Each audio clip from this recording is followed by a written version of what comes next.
So a weird thing happened a few weeks ago here in LA and around the country. A bunch of events were canceled due to fears surrounding a global day of rage. Law enforcement agencies across the country on high alert as Hamas called for that day of rage. Following Hamas's call for a day of rage. Calling for a day of rage. A day of rage. And don't miss the second annual barbecue Twinkie cook-off. Tickets are just $10. I was going to a concert that weekend and I saw someone trying to sell their tickets last minute because they didn't want to risk it, you know, with the day of rage and all. But no one is taking any chances. Now, I won't even dive into the discussion about how much of this played into the same Islamophobic fears we saw in the wake of the 9/11 attacks. But we do want to try and understand why this happened. Oh, and in case you missed it, nothing happened. There was no day of rage, and I was safely able to attend a Grateful Dead cover band concert that weekend. In fact, the whole call was not a call for violent uprising, but for a day of solidarity and protest. Now, in this particular instance, a poorly translated clip was aggregated on very sketchy websites, which claimed that the call was for a day of violent attacks. Screenshots of these websites then ended up all over social media without any real context or fact checking. Next thing you know, parents pulled their kids out of school. The WGA and SAG canceled picket lines, and aging stoners missed out on 3 hours of groovy tunes at a lovely outdoor venue. And while it'd be fun to simply use this as an instance of, wow, the boomers sure are gullible,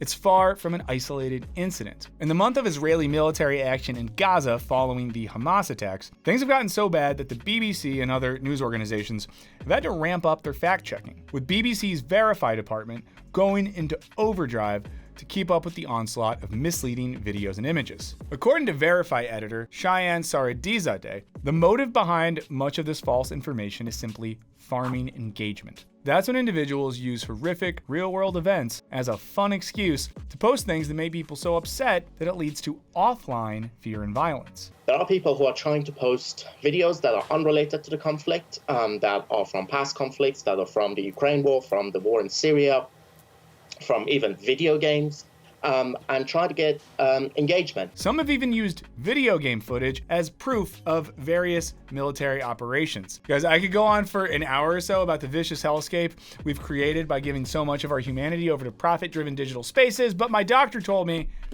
I gotta watch my stress. So I'm going to avoid that for now. So today we want to ask how this type of disinformation gets out there, who benefits from it, and maybe most importantly, why we're all so susceptible to it. Let's try to figure it out in this video on disinformation. Have we lost control? Now, right off the bat, it's worth distinguishing between two terms that can often be conflated: misinformation and disinformation. We went into detail about this a while back, so you can check out that video if you want. Now, misinformation includes partially true or wholly untrue information presented as fact, while disinformation is untrue information presented as true for the purpose of misleading an audience, often for ideological reasons. So in this case, misinformation might look like someone posting a video from a past conflict and presenting it as current simply to get clicks, while disinformation would look like a government official or media figure willfully posting false information to win people over to their ideological position. We see an example of this type of deliberate disinformation in a recent tweet by an Israeli official who posted a video showing Gazans supposedly setting up fake injuries to garner empathy. However, BBC Verify quickly pointed out it was actually behind-the-scenes footage from a Lebanese short film. But while disinformation often serves a clear political motive, the motivation behind misinformation is often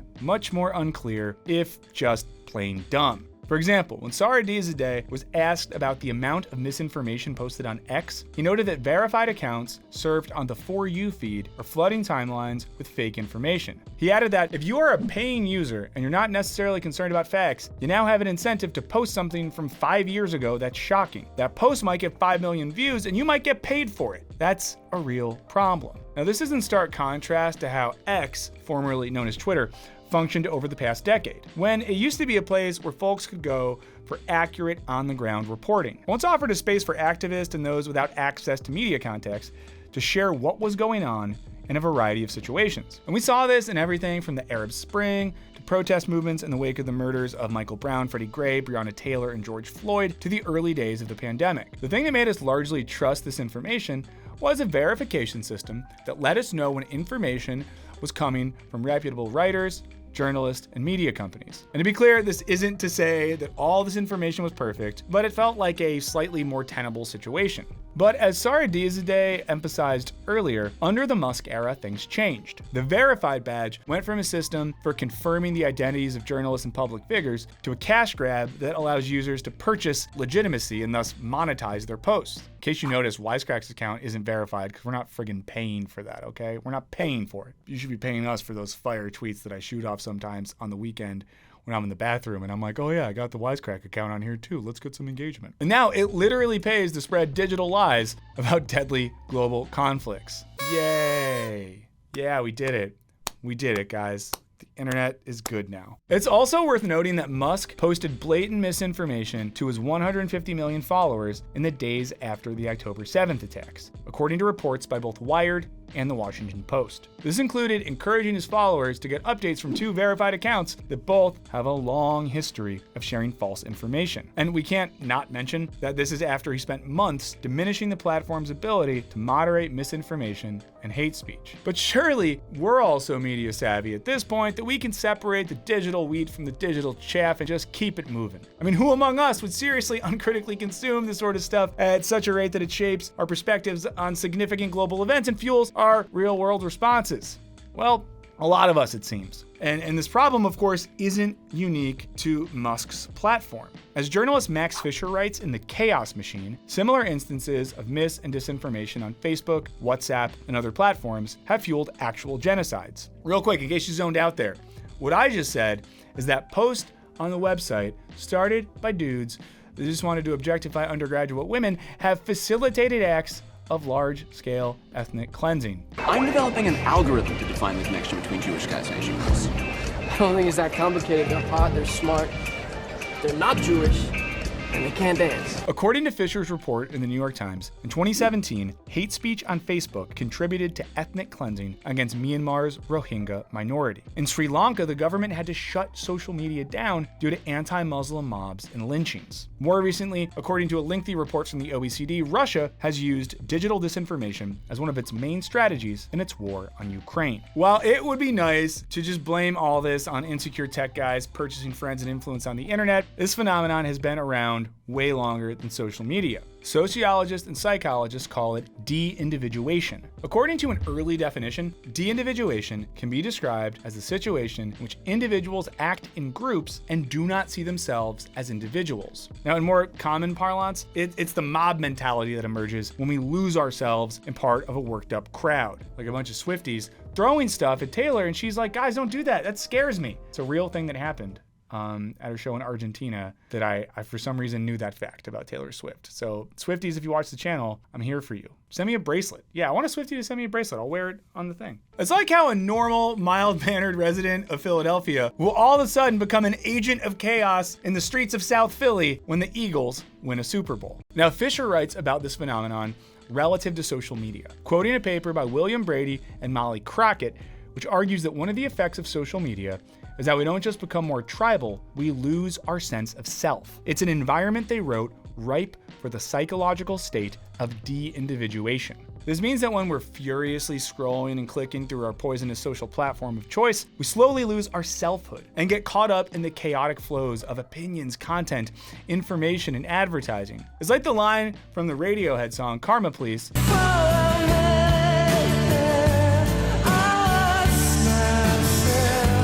Except that rather than a minute, it's for hours and hours each day. According to Fisher, the problem hits home when digital de-individuation mixes with another phenomenon known as status threat. Fisher explains that when members of a dominant social group feel at risk of losing their position, it can spark a ferocious reaction.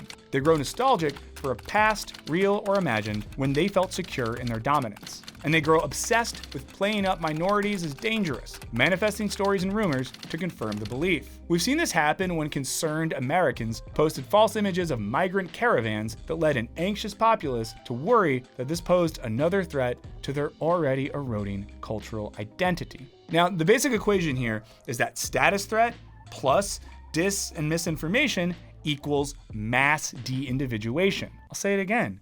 Status threat plus dis or misinformation equals mass de-individuation. In other words, feeling at risk of losing your position in society magnifies humanity's innate tendency to decline into mob mentality. If you've seen friends or family members react to some sort of contentious world event in a way that leads you to believe that they are collectively delusional, this is what's going on. And I'll be honest, I feel like this a lot recently. I feel like people that I used to think were pretty reasonable have just lost it. As once folks are caught in the process of de-individuation, reason and research seem to have left the building. And we've seen this recently with celebrities like Amy Schumer and Sarah Silverman posting dangerous disinformation, and in Schumer's case, getting schooled by MLK's daughter for it. Yeah, it's a real thing that happened. Amy Schumer posted a video of MLK giving a speech and tried to use it to serve her ideological aims, and then MLK's daughter had to be like, Amy, no. And then she responded with humility. No, I'm just kidding. She responded with a heart emoji. Jesus Christ. One thing that marks the process of de-individuation is decreased self-evaluation, meaning that when someone is, posting old videos of MLK to justify their current position, they're not stopping to think, is this a good idea? I want to make a Wisecrack video that gets MLK's daughter to respond to us. And I think this overlaps with the philosophical emphasis on self-interrogation that's been present for just the entire history of the field. You know, it's like Socrates knew that he knew nothing. Descartes mistrusted everything and started from scratch. The idea is that to be a lover of wisdom means to not take one's own beliefs at face value, and instead to critically evaluate the basis of these beliefs. The idea is that if we're not turning our critical faculties inward, pretty easy to get caught up in ideological bull. Now, Kierkegaard was especially attuned to this in the context of mid-19th century Denmark. While they didn't have social media, they did have more newspapers and periodicals than ever, including ones largely dedicated to social and political gossip and scandal. And while the concept of de-individuation wasn't around yet, Kierkegaard wrote about leveling, which is what he called the loss of individual subjectivity that happens when everyone becomes part of one big crowd, a process made far easier by the mass media. And in this process, our individuality gets sucked into one big social mass, and the trends of the media matter more than thinking for ourselves. Kierkegaard worried that this process could be devastating on both an individual and societal level. We can see how during times like these, digital spaces can have a leveling effect on our own social and political identities, as adherence to ideological positions feels more like fanatically rooting for your favorite team. I know it's only a small push. Yeah, but a scramble drill, you got bodies. And while he doesn't have social media specific advice, Kierkegaard's call for individuals to detach from the crowd so they can spend time thinking for themselves seems as relevant as ever. Now, a more contemporary philosopher, i.e. one who knows what Facebook and Twitter are, Byung-Chul Han, makes a similar argument when he calls for us to become idiots. Finally, guys, a philosopher that encourages our idiocy. We gotta love it. Now, as he writes in his book, Psychopolitics, one of the roles of philosophy is to play the fool or idiot. From its inception, philosophy has been closely tied to idiotism. Every philosopher who has brought forth a new idiom has necessarily been an idiot. And to be clear, he's playing on the tradition of the fool or the outsider in philosophy, because playing the fool describes the necessary inner contradiction of thought required for a philosopher to break out of dominant modes of thinking and do something new. Now, he connects the loss of this type of philosophical idiocy with the world of social networks, writing that today, it seems the type of the outsider, the idiot, the fool, has all but vanished from society. Thoroughgoing digital networking and communication have massively amplified the compulsion to conform. The attendant violence of consensus is suppressing idiotisms. And Han isn't talking about Kierkegaard, but the way he talks about us conforming to digital networks, I think is similar to Kierkegaard's leveling concept. Now, when all our thinking is mediated by digital spaces rampant with mis and disinformation, we're already entering into a space that demands logical conformity and leaves little room for criticism and questioning. Because of course, stepping back to think and consider means we're not going to be consuming and posting and chasing online clout at a psychotic pace that never lets up. And after all, there's no obvious economic incentive for us to be slow, thoughtful consumers of news. As Han writes, idiotism stands opposed to the neoliberal power of domination, total communication, and total surveillance. So, as he sees it, we need to be idiots who are way less connected to massive digital networks fueled by the logic of neoliberalism. To be smart often means being constantly plugged into a corporate-fueled ecosystem that benefits from chaos and fuels things like status threats and de-individuation. But the current climate of social media means that we can trust our eyes less than ever before. And this leads to potentially horrific, real-world consequences, but hey, who cares as long as it fuels clicks and data, right? But my doctor told me I gotta watch my stress. So if you want to try your best to resist all of this, I guess it's time to stop being so stupid and time to start being a goddamn idiot instead. I'm an idiot!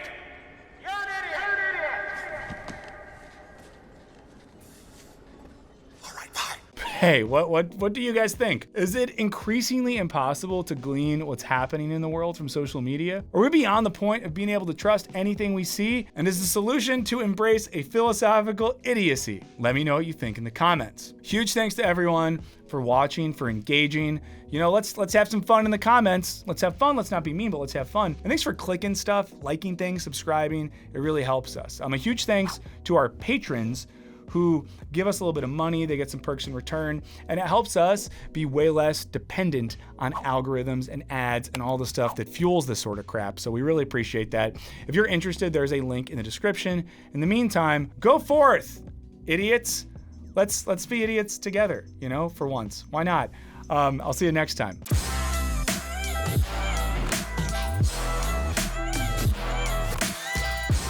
But it's so crazy, like, every time I've been stoned or anyone else has been stoned, they tend to get like nicer and chiller. They don't tend to be like, I'm so high, I'm gonna post that like all brown people are genocidal rapists. Like, who thinks that? Olivia immediately deletes all of her recent stone posts. Hey, if that ever happens, I won't be one of the ones in the company that calls to cancel you. I'll be like, we should rehabilitate her by making a video series sponsored by where to keep her job, Olivia has to go through therapy in a live stream session to heal her racist self.